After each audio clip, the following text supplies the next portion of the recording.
Bangunan ini mulai dibangun.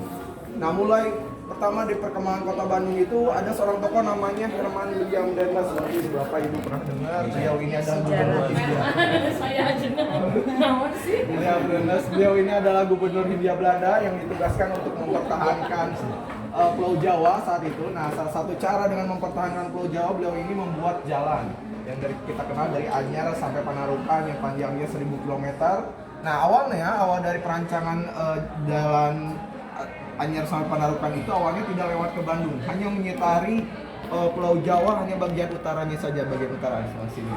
Terus Herman William Denmas ini melihat kota Bandung sangat strategis, di mana Bandung itu dikelilingi gunung, aman dari serangan dan jauh dari pantai, sehingga si jalannya itu sengaja dibelokkan ke Bandung.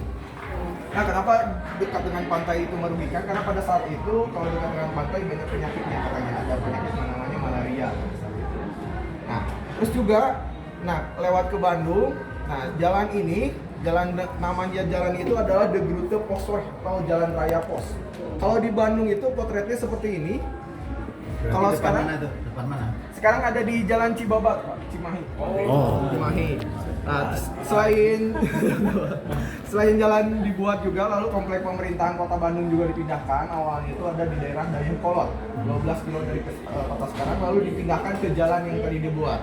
Nah, ini komplek pemerintahannya itu gubernur atau bupatinya itu adalah Wiranata Kusuma kedua, bupati keempat Bandung. Dua itu gelar. Lalu di sini Bandung mulai berkembang dari hasil perkebunan teh dan kopinya. Ibu bapak senang teh, aku senang kopi. Teh. Dua-duanya.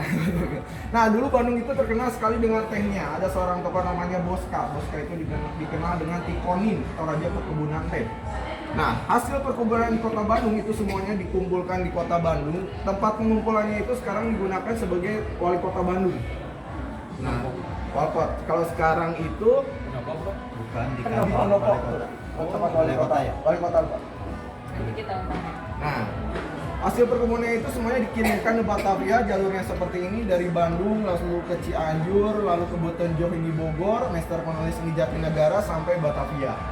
Nah, terus dari hasil perkebunan itu Bandung mulai berkembang, adanya pasar baru. Mungkin ibu-ibu pernah main ke pasar baru ya? Pasar baru, namanya dari dulu namanya pasar baru.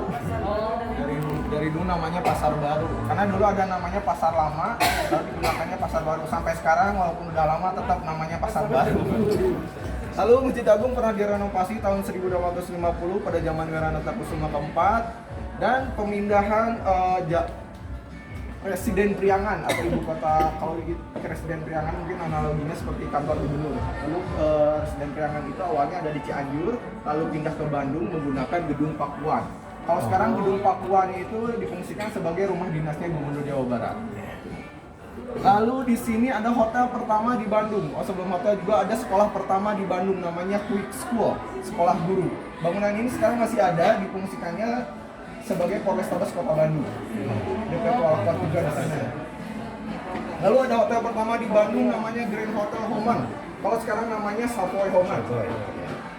Lalu baru masuknya jalur kereta api ke Bandung itu tahun 1884. Jadi sebelumnya itu proses distribusi atau transportasi itu hanya menggunakan delman. Kalau tadi balik lagi dari hasil perkebunan, tadi kalau dari Bandung ke Batavia menggunakan delman itu memerlukan waktu sampai 7 hari. 7 hari. Setelah masuknya jalur kereta api jadi kurang lebih jadi 1 hari. Gitu. Kalau sekarang bisa 45 menit ya, 45 menit pakai bus. Lalu di sini ada tempat elitnya orang Belanda zaman dulu namanya Societe Concordia. Kalau sekarang bangunan ini fungsinya sebagai gedung Merdeka.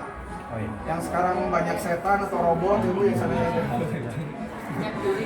Juriknya. Nah, baru tahun 1910 itu ada wacana tentang pemindahan ibu kota. Kalau sekarang ibu kota Indonesia kan mau pindah ke IKN ya. Kalau dulu pas pemerintah Hindia Belanda itu ibu kota Hindia Belanda itu mau pindah ke Bandung. Jadi pemenang pentingnya ada di Pulau Jawa itu dipusatkan di Bandung. Mulai dibentuknya Departemen Peperangannya, Departemen Van Orlo. Kalau sekarang difungsikan sebagai Detasemen Kodam 3 Siliwangi. Lalu dibuat juga sekolah tingginya Teknik Hoges de Bandung, kalau sekarang dikenal dengan ITB. Setelah bangunan pentingnya dipusatkan di Bandung, baru dibuatlah komplek pemerintahan. Nama kompleknya itu adalah Hapereman Bedrijven, dan bangunan pertama pada saat itu adalah Gedung Sate. Gedung Sate ini dibangun tahun 1920 yang selesainya itu 1924. Nah awalnya apartemen